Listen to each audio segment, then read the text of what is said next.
you ever been excited to talk about your latest product or service? Maybe you spend some time thinking about how you want to change a new product idea into something really great. And maybe you even talk to friends and family about something you've been thinking about, and you've been totally covered up with, oh, that's such a great idea. You should totally do that. Well, it actually may not be the best thing you can do. Now, I'm not saying you need to not roll out that new product or service, or that, you're making a huge mistake or anything like that. What I am saying, though, is that simply announcing a product isn't enough to generate a sustainable business. Hey, my name's Blake Benz. I'm the host of the Good Advice Podcast. And today we're talking about the dangers of hinging your business on your product. And actually, what's all more compelling is understanding that the value of good salesmanship is found in talking about your customers' pain points. Now, today's episode is a replay from, I think it's 2021, maybe 2022. And it was funny listening through it before I was putting this episode together and thinking how true so much of this is today. I think I even have a mention about inflation 2 years ago, talking about inflation. How about that? All that to say, there is some really good advice in today's episode. And if you follow it, it's going to give you some good insights on what you should be talking about in your day-to-day marketing, your networking, your sales conversations, and how you're going to see a meaningful result when you start to talk about customer pains instead of your new products. Hey, before we dive into today's episode, we do have a quick word from one of the amazing businesses that sponsors the podcast. Stay tuned, and don't forget, you can also support the show on our Patreon, patreon.com/goodadvice. Talk soon. When disaster strikes in your home, do you know who to count on? I'm talking about when water damage, fire damage, or mold becomes a problem in your house. You need someone that you can trust who's going to get your house back in working order. That's why I love recommending Best Option Restoration here in Northwest Arkansas. Best Option Restoration is the perfect choice for when you need that initial response for damage in your home. They're a national leader here in our Northwest Arkansas community, and they are restoration specialists that can give you the peace of mind you need when you're facing the unthinkable. Your home is somewhere special, which is why you need someone who sees the value in your home and wants to get you taken care of as quickly and efficiently as possible. Best Option Restoration is so committed to helping you with your home that they have an answer line that's available 24 hours a day, 7 days a week, where you can talk to an actual person about getting a specialist out to your home and resolving whatever damages you're seeing in your house. So if you experienced fire damage, water damage, or discovered mold in your home, call Best Option Restoration today to restore your house back to the home you love. Call 479-458-8840 or click the link in the episode description to contact Best Option Restoration today. We're going to be talking about a couple of different things today, and like I always enjoy saying when I tune in to, or rather whenever I hit record on the podcast, I always like to say thank you for those of you out there who are tuning in, checking out the podcast. You've come to the right place to get some insights for your business. If you're new to the podcast, there's no fluff here. We just talk good advice as best I can. Really, I just talk about things that make sense to me, So having said that, we'll have a little bit of a shorter episode today. It's currently a Friday afternoon. Looking to get this episode up and running before I end the day, end the week. Another exciting week for Good Advice and the Good Advice brand. And I have found myself in a number of sales conversations over the last couple of weeks, not just for my own business. It's been really interesting from like a momentum standpoint. I find myself in more and more sales conversations, sales calls, talking to people about good advice, and just interested parties. Separate from that, though, just talking to other business owners as they're thinking about their own sales pipeline. I think about like, what are the things that everyone deals with at some point in their business?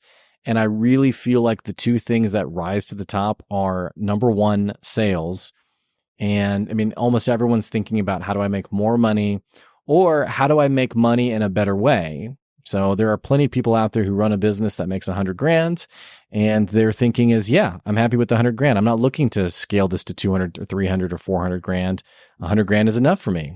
And so those people aren't necessarily looking to make more money, but they may be thinking about, how do I make my money more efficiently? So instead of chasing after 30, 40, 50 customers and working 60 hours a week, what would happen if I could work 40 hours a week or even 20 or 30 hours a week with half the customers? What else could I potentially do with my time? So all of this comes back to the conversation of sales. How well do you sell? And so on and so forth. The other thing that I think is top of mind for many people is leadership and management. It's, I have this business that I'm running. How the heck do I manage these people who are, I'm entrusting my livelihood with? I've delegated some things out. I want them to do a good job. How do I do that effectively? In my experience, more often than not, the two biggest areas where people find problems are those two areas. And I want to talk about, and we spend a lot of time talking in the second area there, but I want to talk about the first area there today, because also part of my business is I try not to ever say no to a meeting with someone. What I've noticed is that you get to a point, and this is actually a lot more true on social media. So let's just kind of dispel a little bit of the myths of running a business that social media will tell us. So one of these myths, maybe that should be the conversation today, but I want to get too off base. But one of the myths on social media is, always charge what you're worth, which, by the way, is a true concept. You should be paid what you're worth. You should charge what you're worth. However, often what customers see our worthiness as, in terms of the dollar amount, does not always line up with what we see our dollar value being. So in this same conversation, I hear a lot of people who say, charge more, raise your prices.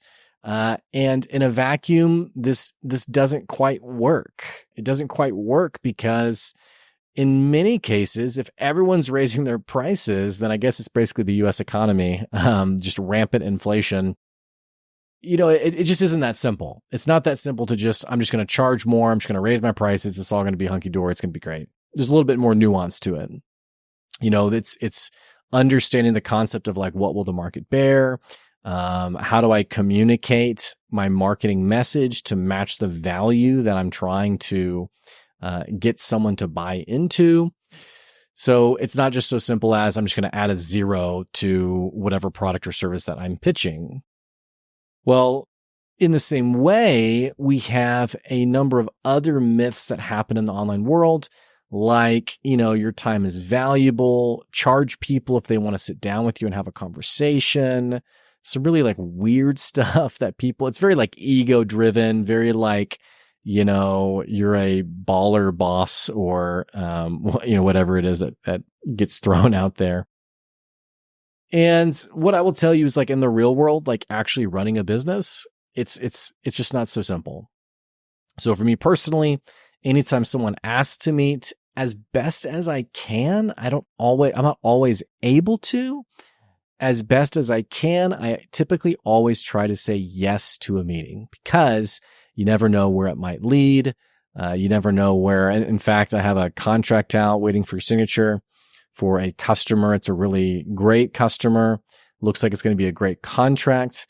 But the way it started was, it was someone who reached out to me who said, "Hey, let's get a cup of coffee. Come to my office. Let's chat. I want to get to know you."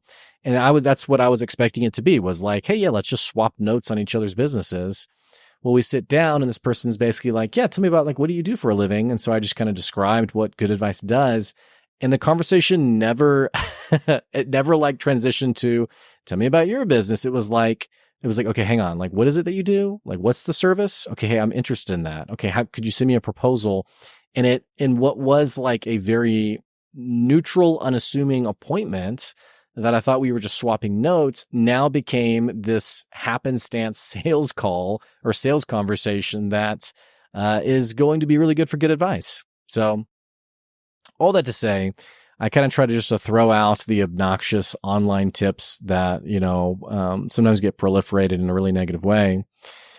So I take as many meetings as I can. I try to meet with people as best I can. And in this, I have many conversations with people who misunderstand a very basic concept in sales.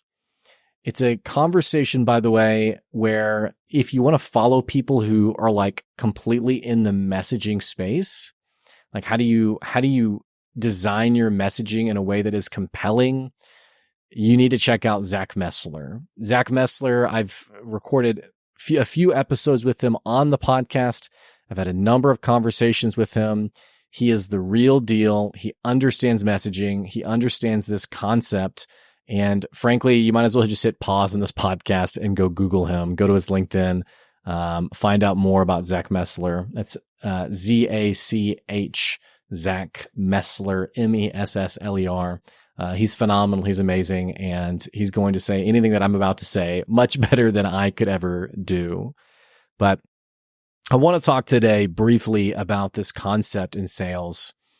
And it's a concept of understanding that you want to promote the pain over the product, which sounds a little weird. In fact, it sounds a little like nefarious or manipulative, or even like just, if not those things, just flat out negative.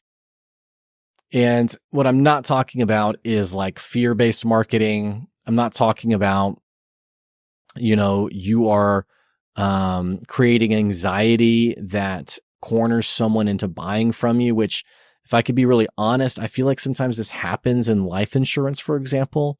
I've had enough coffee conversations with people who sell life insurance who are like, hey, so like, what's your family going to do if you die? Like, have you thought about that? And I'm like, well, yeah, I've thought about it, but I don't know. It's like the whole premise of this conversation is very negative. It's like, I don't want to make a panicked buy, right? So aside from that, I don't know what the answer is, by the way, for life insurance, aside from that. But what I'm saying is I'm not talking about having absence-driven marketing, fear-based marketing. What I'm talking about is in these one-to-one meetings that I often have with people, in these networking events that I often go to where people pitch their services, what people most often go towards is talking about how amazing they are. And I'm not thinking about anyone in particular, by the way. I'm just thinking about in general after like reflecting on like a week of meeting people.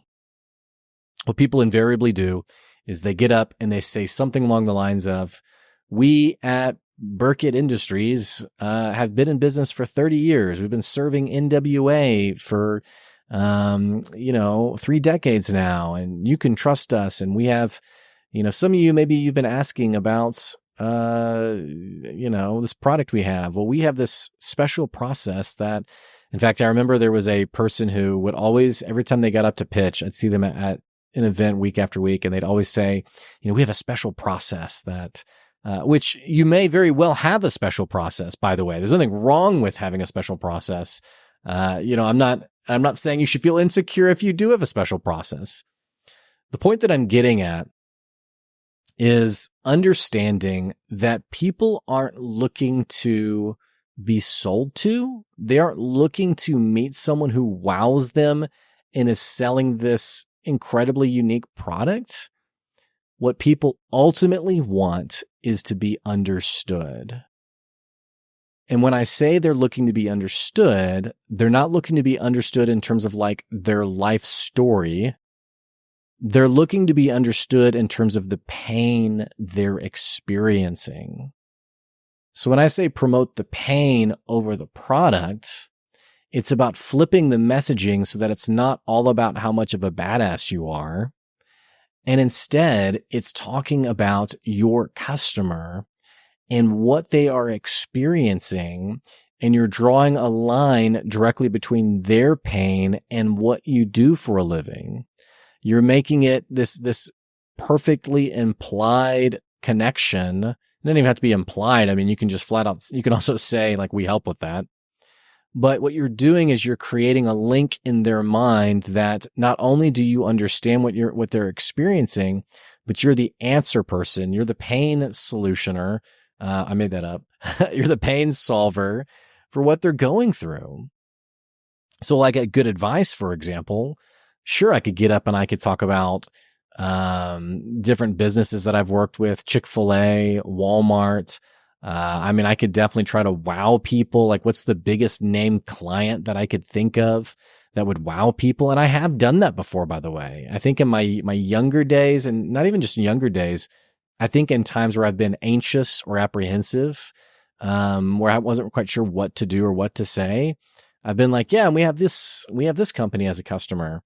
Because I thought that would then create credibility and someone would be like, okay, well, now I want to work with you. And what I have found is that people actually aren't motivated by how amazing you are.